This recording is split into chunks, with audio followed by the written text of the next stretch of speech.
नमस्कार, कंज्यूमर अड्डा में आपका स्वागत है और आपके साथ मैं हूं विपिन भट्ट। आज हम बात करेंगे कि हीट को कैसे करें बीट। जी हाँ, गर्मी अब अपने चरम पर पहुंचती जा रही है। देश के बहुत सारे शहर ऐसे हैं जहां पर 40 डिग्री के आसपास तापमान पहुंच चुका है। यानी जो मई और जून में अक्सर हम तापमान देखते थे, अब वो अप्रैल के महीने में ही दिखाई दे रहा है। और ताज़ा घटना घटी है मुंबई शहर में, जहां पर एक बड़ी जनसभा में करीब 11 से ज़्यादा लोगों को लू लगने से या हीट वेव से जिसे हम कहें, उनकी मौत हो गई। तो गर्मी अब जानलेवा भी बन रही है। ये एक्सट्रीम केस हो सकता है, लेकिन फिर भी गर्मी हमारी सेहत को ख़राब करने में तो सक्षम है ही। आइए देखते हैं कि हो क्या रहा है और क्या कुछ इस पर किया जा सकता है। तो देखिए, महाराष्ट्र में हीट वेव से 11 से ज़्यादा लोगों की मौत हो गई। एक सभा में पहुंचे थे सुनने के लिए, 4-5 घंटे धूप में रहे और वो मौत का कारण बना। दिल्ली, उत्तर प्रदेश में भी गर्मी से हाहाकार है। इसके अलावा पंजाब, हरियाणा, चंडीगढ़, यहाँ पर भी प्रचंड गर्मी पड़ रही है। तापमान जो है वो काफ़ी ऊपर जा चुका है। इसके अलावा अन्य राज्य जैसे पश्चिम बंगाल, मध्य प्रदेश में भी गर्मी काफ़ी ज़्यादा हो गई है और वक्त से थोड़ी पहले हो गई है। इसके अलावा मौसम विभाग ने चेतावनी जारी की है और कहा है कि आगे आने वाले दिनों में तापमान हम और ज़्यादा बढ़ता हुआ देखेंगे। जैसे दिल्ली में तापमान फिलहाल 40 डिग्री के आसपास है, लेकिन अब ये 2 डिग्री का इसमें राइज और आता हुआ दिखाई देगा और ये 42 डिग्री तक हाल फिलहाल में ही जा सकता है। देखिए कुछ शहरों के तापमान यहाँ पर, दिल्ली करीब करीब 40 डिग्री के आसपास, मुंबई कंपैरेटिवली ये कम दिखाई दे रहा है, लेकिन यहाँ पर भी पिछले 1-2 दिनों में तापमान 40 को छू गया है। ह्यूमिडिटी ऐसे शहरों में ज़्यादा रहती है जो समुद्र के करीब है, तो वो तापमान और ज़्यादा महसूस होता है। लखनऊ में 41 डिग्री, पुणे भी यहाँ पर करीब करीब 40 के आसपास है, अहमदाबाद में 41 डिग्री को पार है, चेन्नई भी गर्म है, मध्य प्रदेश में भी कई इलाकों में 38 से 40 डिग्री का टेम्परेचर और पश्चिम बंगाल भी करीब 40, यानी कि एक औसत टेम्परेचर बन गया है 40 डिग्री के आसपास का, जो कि एक ठीक ठाक गर्मी होती है। तो किस गर्मी से अब कैसे निजात मिले, ये तो एक अलग बात है, लेकिन इस गर्मी का मुकाबला कैसे करें, ये इंपॉर्टेंट है। चलिए बातचीत करते हैं यहाँ स्वास्थ्य के मायने क्या है और हमें कैसे अपनी सेहत का ख्याल रखना है, क्योंकि अभी तो आपको 1-2 महीने और इसी तरह की प्रचंड गर्मी में निकालने हैं। कार्यक्रम में हमारे साथ शामिल हो रहे हैं रोजवॉक हॉस्पिटल के फिजिशियन और एंडोक्रोलॉजिस्ट डॉक्टर शर्वरी दबाड़े दुआ, मधुकर रेनबो चिल्ड्रन हॉस्पिटल के senior paediatric doctor Chandrashekhar Singha और न्यूट्री वेलबिंग की dietitian in chief Alka Gangwani. आप सभी का बहुत बहुत स्वागत है यहाँ पर। तो डॉक्टर दबाड़े, आपसे ही शुरुआत करते हैं। मुंबई की घटना इस समय चारों तरफ बनी हुई है, जहाँ पर चर्चा है कि कैसे हीट वेव ने लोगों की जान ले ली। तो वो तो एक एक्सट्रीम केस हुआ, लेकिन गर्मी क्या किस हद तक जा सकती है, आपकी तबीयत को किस हद तक खराब कर सकती है? जी बिल्कुल, ये जो हादसा आज हमने सुना है जिसके बारे में, ये एक बहुत ही सबका दिल दहलाने वाला हादसा था, क्योंकि हमने पहली बार सुना है कि इतनी मात्रा में केवल हीट की वजह से एक साथ जो लोग इकट्ठे हुए थे वहां पे उनकी मौत हो गई।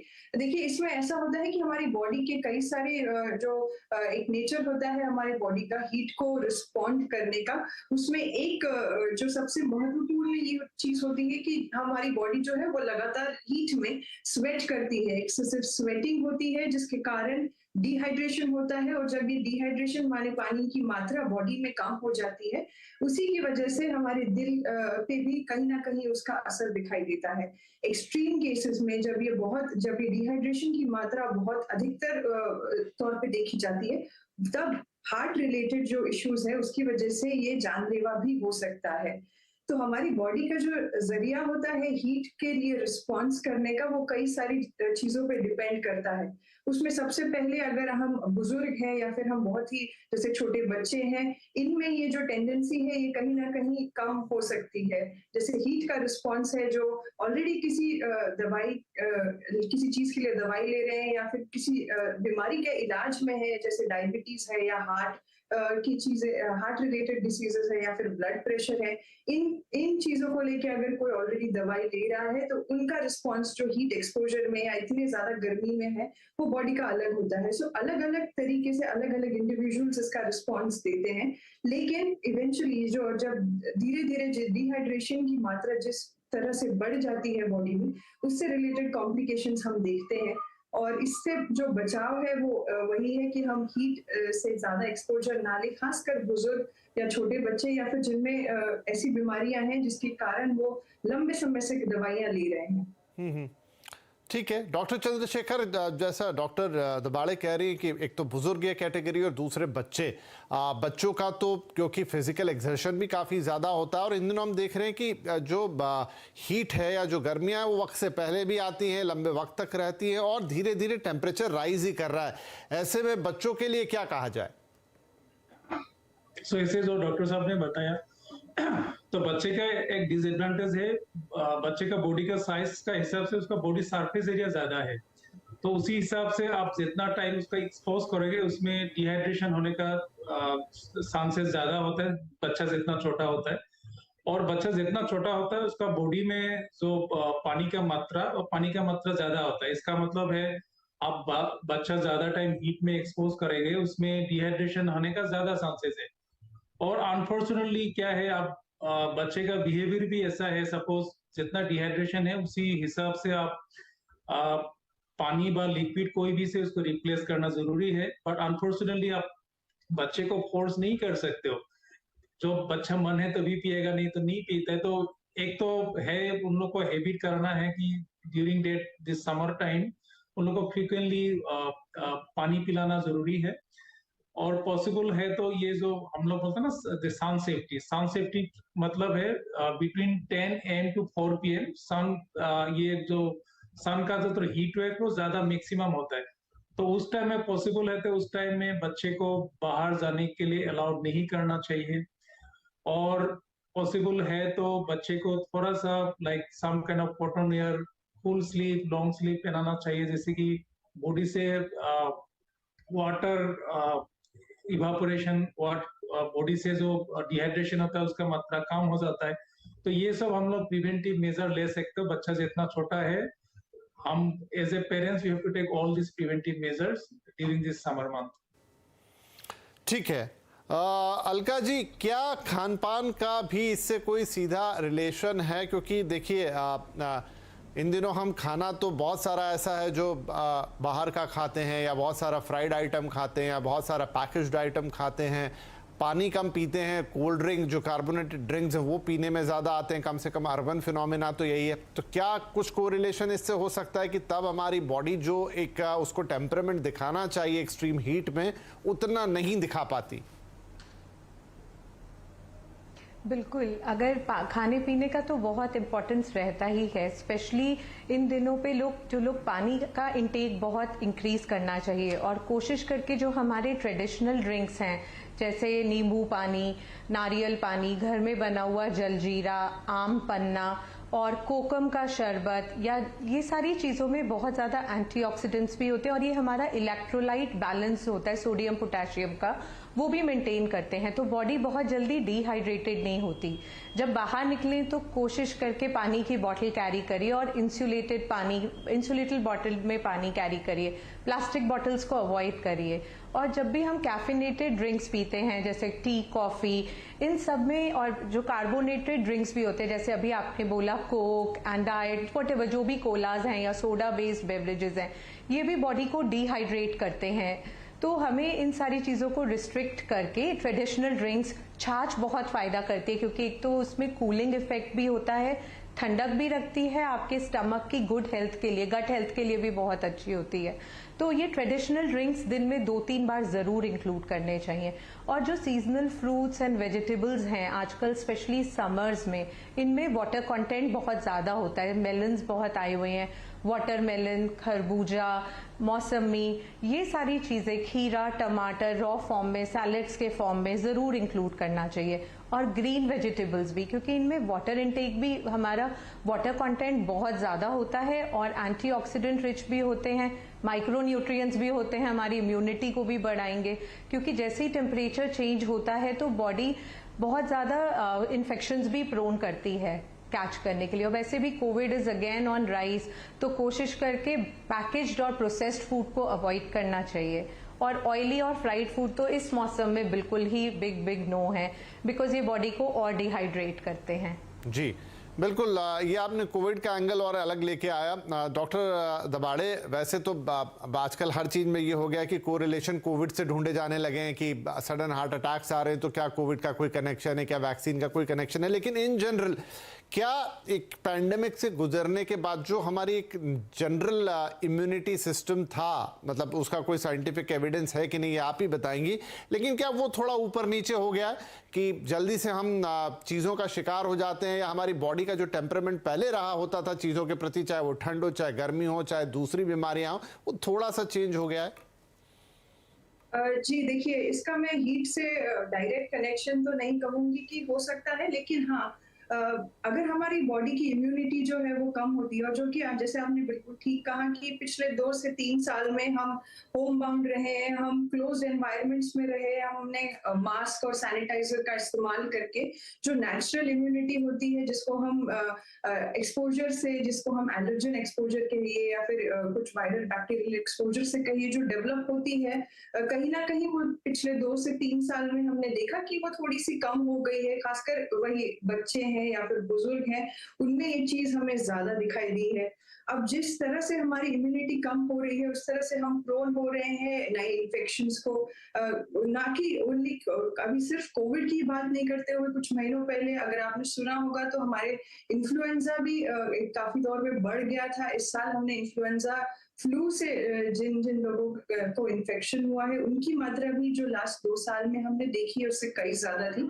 तो हाँ, कहीं ना कहीं इम्यूनिटी सप्रेस, जो नेचुरल इम्यूनिटी है वो सप्रेस इसलिए हुई है क्योंकि हमारा एक्सपोजर पिछले 2-3 सालों में कम रहा है नेचुरल एंटीबॉडीज को। लेकिन जो इन्फेक्शन है, अगर वो हम जल्दी कैच करते हैं, और अगर खासकर इस टाइम पे जब हीट बढ़ रही है, गर्मियों के महीनों में अगर हम ऑलरेडी किसी इन्फेक्शन से गुजर रहे हैं, तो वो हीट का जो इम्पैक्ट है वो हमारी बॉडी को और कमजोर कर सकता है, जिसकी वजह से हमें हीट स्ट्रोक से रिलेटेड कॉम्प्लिकेशंस जो है वो इन्फेक्शन के साथ देख सकते हैं हम। अगेन, ये चीज बच्चों में और बुजुर्गों में काफी आमतौर पे देखी जाती है। तो अगर कोई ऑलरेडी बुखार या नजले से ऑलरेडी उसको इन्फेक्शन है या फिर वो गुजर रहा है इस समस्या से, तो उसको जितना हो सके हीट का एक्सपोजर जो है वो अवॉइड करना चाहिए, इंडोर रहना चाहिए। जैसे डॉक्टर चंद्रशेखर ने कहा कि 10 to 4 का टाइम जब होता है, जिसमें हम सबसे ज्यादा हीट का जो मैक्सिमम टेम्परेचर है उससे फेस करते हैं, उसका जो है उस एक्सपोजर को हम जितना अवॉइड कर सके करना चाहिए। और इन्फेक्शन, अगर आपको कोई भी शंका लगती है कि अगर आपको नजला, खांसी, जुकाम या बुखार है, चाहे वो कोविड के कारण हो या इन्फ्लुएंजा के कारण हो, उसे हमें रिकवर करने के लिए इंडोर रहना इस मौसम में सबसे आवश्यक होगा। डॉक्टर चंद्रशेखर, एक चीज और पूछने वाली है, वो ये कि हीट तो एक रीज़न है कि बढ़ती गर्मी, लेकिन बात सिर्फ गर्मी की नहीं, मौसम काफ़ी हैपहज़र्ड हो गया है। मतलब दिन बहुत गर्म होंगे, अचानक से शाम को आपको ठंड महसूस हो जाएगी, बेमौसम बरसात हो जाएगी। तो जो एक पैटर्न होता है, जो एक प्रॉपर शिफ्ट होता है, वो भी नहीं हो रहा है। मौसम 10 दिन आपको लगेगा बहुत गर्मी, हो सकता है अगले 10 दिन में अचानक से बारिश और मौसम में ठंडक आ जाए। तो ये जो अप डाउन है मौसम का, क्या ये भी नुकसान करता है? डेफिनेटली करता है, लेकिन ज्यादा आपको वल्नरेबल बना देता है। देखो, ये तो obviously we can see this senses, but मुझे लगता नहीं हम लोग के पास कोई डायरेक्ट एविडेंस है, मतलब ये मौसम सडन फ्लक्चुएशन में बॉडी में क्या इफेक्ट होता है। But what we can see in this children, what doctor दवारे is mention in the adult, हम इस बार हम बच्चे में जो वायरल इन्फेक्शन हो रहा है, ये एक तो है they are staying for the long time. जो virus I think last season में, मे बी प्रीवियस सीजन में 7-10 डेज में खत्म होता था, इस बार वो इतना नहीं हो रहा। Even the common viral infection also extending up to 2 weeks, 3 weeks, to recovery. Obviously, ये बॉडीज का इम्यून सिस्टम कम होने के कारण और बिकॉज ऑफ द बॉडीज का इम्यून सिस्टम डिसरेगुलेशन के कारण हुआ है, तो ऑब्वियसली कुछ तो सेंसेस हुआ है बिकॉज ऑफ द कोविड। और दूसरा ये हो सकता है because of the long term, हम लोग 2-3 साल जैसे कि अंदर घर पे हो, we are not expose to some other viruses, वो भी एक रीजन है। क्योंकि एवरी सीजन जो फ्लू आता है, जो दूसरा वायरस होता है, इस लगे एक some kind of natural immuno booster. और माइल्ड इन्फेक्शन आता है, उसमें भी थोड़ा सा नेचुरल इम्यूनिटी मिल जाता है। So maybe because of the lockdown, because of the long 1 to 3 staying inside the house, वो हम लोग का जो नेचुरल इम्यूनो बूस्टर हम लोग को नहीं मिल रहा है, वो एक रीजन हो सकता है। और दूसरा और एक मैं इधर कारण बताना चाहता हूँ, during this summer month water borne infection काफी बढ़ जाता है। So not only the weather, अभी इस टाइम में we can see the rise of all these typhoid fever because of the water, contaminated water, hepatitis E। तो ये मौसम चेंजेस के कारण ऑब्वियसली ये भी एक रिलेशन है, because of the what contaminated water और बिकॉज ऑफ द रेन। हम लोग इस टाइम में हम देखेंगे कि समर के साथ ये बारिश होगा, बारिश वाटर लॉगिंग, उसके साथ भी एज यूजुअल हम एवरी टाइम जैसे दिल्ली में देखते हो डेंगू का मौसम आएगा। So these are I think all related to the changes with the weather, related to changes with the body's immune system, like a host defense mechanism। जी ठीक है, तो बहुत सारी चीज़ें यहाँ पर झेलनी पड़ रही है शरीर को। एक बार फिर से कोरोना लौट आया, उस बीच गर्मी बढ़ रही है और कई इलाकों में जो मौसम का परिवर्तन है वो भी ऊपर नीचे है, कोई कांस्टेंट चेंज नहीं है, कभी गर्मी कभी सर्दी, ऐसे हालात भी। और ऐसे में सब कुछ जो झेलना पड़ता है वो आपकी बॉडी को झेलना पड़ता है। एक छोटा ब्रेक लेते हैं यहाँ पर, और ब्रेक से आके थोड़ा खान पान पे और चर्चा को आगे बढ़ाएंगे कि क्या कौन सी चीज़ें हैं जो गर्मी में आप सेवन करें, ना सिर्फ पीने की चीज़ें बल्कि खाने की भी चीज़ें जो आपको ठंडा रखें और आपके सिस्टम को थोड़ा बैलेंस रखें। और क्या बातों का ध्यान रखना है ओढ़ने पहनने में भी, कपड़ों के लिहाज से और तमाम दूसरी चीज़ें, वो भी अपने एक्सपर्ट से पूछेंगे छोटे से ब्रेक के बाद।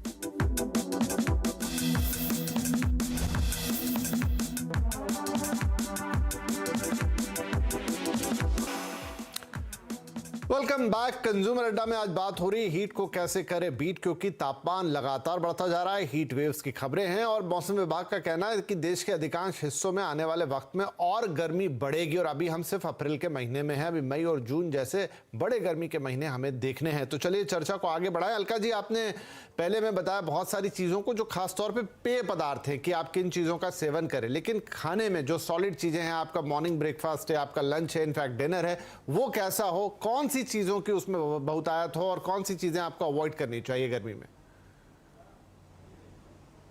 गर्मी में बहुत ज़्यादा हाई प्रोटीन फूड को अवॉइड करना चाहिए। स्पेशली लोग जो बहुत ज़्यादा वर्कआउट भी करते हैं उनके लिए भी ये एक इंस्ट्रक्शन है। जो हाई प्रोटीन बहुत नॉन वेज होता है, एग्स होते हैं, हमारी बहुत हैवी दाल्स होती हैं, ये सब हीट प्रोड्यूसिंग होते हैं। तो वेजिटेबल्स का इंटेक ज़्यादा करना है, स्पेशली ग्रीन वेजिटेबल्स का। ये बहुत इजी टू डाइजेस्ट होते हैं और आपकी बॉडी को लाइट एंड हाइड्रेट भी करते हैं। इनमें वाटर कंटेंट बहुत ज़्यादा होता है, जैसे क्यूकम्बर्स, टोमेटो, ये ज़रूर खीरा टमाटर खाने में इंक्लूड करना है। कच्चा प्याज खाना बहुत अच्छा रहता है इन दिनों, तो आप अपने सैलेड्स में भी इंक्लूड कर सकते हैं। चटनी, स्पेशली धनिया पुदीना की जो मिंट चटनी होती है उसमें अनियंस डालिए, बिकॉज इससे ठंडा भी रहता है, कूलिंग इफेक्ट भी होता है और ये बहुत हमारी इम्यूनिटी को अगेन बूस्ट भी करते हैं, बिकॉज इसमें एंटीऑक्सीडेंट्स बहुत ज़्यादा होते हैं। और इसके अलावा जो गरम मसालाज होते हैं, हमारे इंडियन फूड्स में बहुत स्पाइसेस यूज़ करते हैं और इनमें कुछ स्पाइसेस ऐसे होते हैं जो बहुत हीट प्रोड्यूसिंग होते हैं, उनका सेवन ज़रूर कम करना चाहिए। गरम मसालाज और सिनेमन, जिसे हम दालचीनी बोलते हैं, ये सारे फूड्स बहुत हीट प्रोड्यूसिंग होते हैं। और कुछ ठंडे भी रहते हैं जो हम डेफिनेटली अपने फूड को फ्लेवर एनहांस करने के लिए यूज़ कर सकते हैं, जैसे जीरा, कोरिएंडर और सौंफ, ये सब बहुत ठंडे, छोटी इलायची, इन सबको हम अपने डाइट में ज़रूर इंक्लूड कर सकते हैं। इनसे ठंडक रहती है। और ऑफ कोर्स समर्स में बहुत ज़्यादा फ्रूट्स आए हुए हैं जो वाटर रिच हैं और उनका ज़रूर हमें अपनी डाइट में इंक्लूड करना चाहिए। मेलन्स हो गए, मौसमीज हो गई, खीरा, टमाटर, ककड़ी और बहुत सारे ग्रीन वेजिटेबल्स, इनके वाटर कंटेंट की वजह से और ये बहुत इजी टू डाइजेस्ट रहते हैं और हमारी इम्यूनिटी को भी बढ़ाते हैं। Vitamin C rich fruits definitely ज़रूर इंक्लूड करने चाहिए।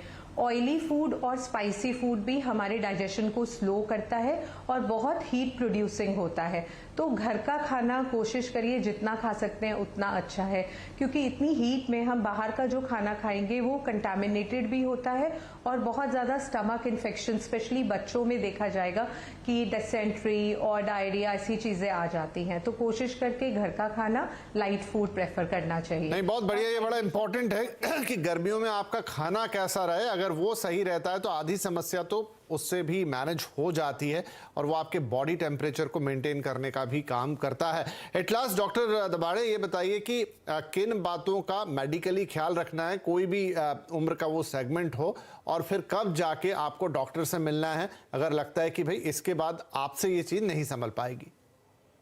जी, तो कुछ कॉमन सिम्पटम्स होते हैं जो हीट से रिलेटेड हम देखते हैं मरीजों में, जिसमें मैं शुरुआती में, हालांकि ये सिम्टम्स सब में हो ये बात जरूरी नहीं है, लेकिन कुछ कॉमन सिम्टम्स है जिसमें कि सिर दर्द है जो हो सकता है, जिसकी शुरुआत जो है वो एक्सट्रीम हीट एक्सपोजर की वजह से या फिर बहुत देर धूप में एक्सपोजर की वजह से हो सकती है। तो हेडेक एक बहुत ही आम सिम्टम है जो हम देखते हैं गर्मी में। दूसरा है डिहाइड्रेशन, जिसकी वजह से दिल की धड़कन बहुत तेज हो जाना या फिर खड़े होते ही चक्कर आना या फिर आपकी कमजोरी महसूस होना, मसल्स में क्रैम्प्स आना, जोड़ों में दर्द होना या बदन दर्द होना, ये सारे ही सिम्टम्स है डिहाइड्रेशन के। तो अगर हमको इस तरह की तकलीफ है तो हमको डेफिनेटली ये सोचना चाहिए कि ये कहीं हीट या सन एक्सपोजर की वजह से तो नहीं है। दूसरा, मैं इस बात का पे ज्यादा जोर देना चाहूंगी, जो लोग ऑलरेडी बीपी के लिए दवाई लेते हैं, चाहे वो बीपी है या शुगर है, कई सारी दवाइयां ऐसी होती है जो हमारे शरीर से पानी जो एक्सेस होता है उसको निकालने का काम करती है। तो लोग जो बीपी मेडिसिन लेते हैं, खासकर उन्हें और ध्यान देना चाहिए कि अगर वो ऐसे किसी रेगुलर मेडिकेशन पे है और उनको हेडेक या मसल क्रैम्प्स या बॉडी एक या चक्कर जैसे सिम्टम्स आ रहे हैं, तो उनको अपने कार्डियोलॉजिस्ट से या फिर अपने फिजिशियन से कंसल्ट करना चाहिए और उनसे सलाह लेनी चाहिए। बहुत ज्यादा बुजुर्ग जो लोग हैं, जो डायबिटीज के शिकार हैं या फिर हार्ट पेशेंट्स हैं, उन्हें भी ध्यान रखना चाहिए, क्योंकि उनके लिए एक्सेस जब वो वाटर इनटेक करते हैं तो उसके कारण भी कई सारे प्रॉब्लम्स हो सकते हैं। तो जो ये सारी बातें, जो ये सारे डिसीजेस हैं, उनको खास तौर पे ध्यान थोड़ा एक्स्ट्रा रखना चाहिए। और जो नॉर्मल है उन सबको यही बात मैं बार बार कहूंगी कि सन एक्सपोजर हम जितना अवॉइड कर सकते हैं, खासकर जब हमें पता है कि हीट वेव की शुरुआत है या फिर आने वाली है कुछ दिनों में, तो हमें सन एक्सपोजर जो डायरेक्ट है उसको अवॉइड करना चाहिए। हमें कपड़े जो है वो हमेशा लूज पहनने चाहिए, क्योंकि हमारी बॉडी जब तक हीट डिसिपेट नहीं करेगी तब तक ये सिम्टम्स जो है वो बहुत ज्यादा बढ़ेंगे। तो टाइट या ऑक्लूसिव क्लोथिंग जिसको हम कहते हैं, हमें बहुत टाइट कपड़े पहनना अवॉइड करना चाहिए। और पानी जो है उसका सेवन लगातार करते रहना चाहिए, ना केवल पानी बट जिसमें इलेक्ट्रोलाइट्स की मात्रा हो, खासकर सोडियम, ऐसी चीज जैसे नींबू पानी है या फिर नारियल पानी है, इन सब चीजों का सेवन करना चाहिए। राइट, तो गर्मी के लिए काफ़ी सारी महत्वपूर्ण जानकारी यहाँ पर हो गई, क्योंकि गर्मी तो यहाँ से और बढ़ने ही वाली है। और बदकिस्मती से हम ऐसे वक्त से गुजर रहे हैं जब पैंडेमिक हो गया, फिर उसके बाद अभी हम बहुत सारे दूसरे इश्यूज देख रहे हैं हेल्थ को लेकर, और फिर ये गर्मी, तो एक और इशू ना जुड़े वो ज़्यादा बेहतर है। छोटी छोटी बातें भी हैं जिनका ख्याल रखें, खान पान से ओढ़ने पहनने तक, किस समय बाहर निकलना है किस समय नहीं। और आप अगर कोई पर्टिकुलर चीज़ से पीड़ित हैं, ब्लड प्रेशर, डायबिटीज़ इत्यादि, तो आपको और क्या ख्याल रखना, खासतौर पे बच्चों का जरूर ऐसे वक्त में ध्यान रखना होगा। बहुत शुक्रिया आप तीनों ही मेहमानों का। आई होप कि इन बातों का ख्याल रख के हमारे जो दर्शक हैं वो हीट को अच्छी तरह से बीट कर पाएंगे। थैंक यू, नमस्कार।